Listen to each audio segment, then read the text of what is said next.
बहुत समय पहले एलिस नाम की एक अनाथ लड़की थी। वह बहुत गरीब और दुखी थी। किसी ने उसकी जान की परवाह नहीं की। एक दिन जब वह गांव में अकेली घूम रही थी तो उसने सड़क पर एक लाल सेब पड़ा देखा। सेब गंदा था, लेकिन उसे यह स्वादिष्ट लग रहा था क्योंकि वह भूख से मर रही थी। एलिस सेब लेना ही चाहती थी कि अचानक उसे सेब के पास एक चींटी दिखाई दी। यह मेरा सेब है, यह मुझे सबसे पहले मिला।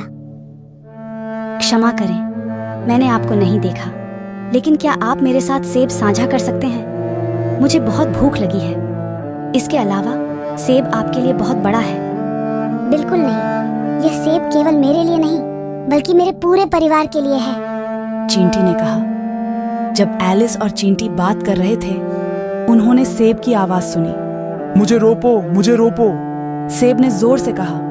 एलिस और चींटी दोनों आश्चर्यचकित थे, लेकिन वे वही करने के लिए सहमत हुए जो सेब ने अभी कहा था। शीघ्र ही एलिस और चींटी ने सेब लगाया। वे सोच रहे थे कि आगे क्या होगा। अगले दिन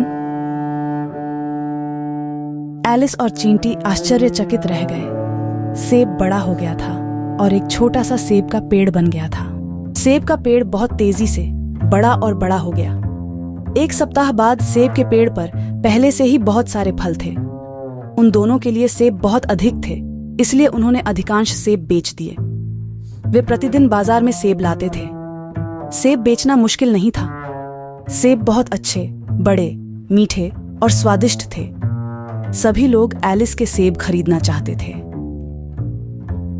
सेब का पेड़ कभी भी फल देना बंद नहीं करता था, इसलिए कुछ साल बाद एलिस और चींटी अमीर बन गए। सेब बेचने से उनके पास बहुत सारा पैसा आ गया।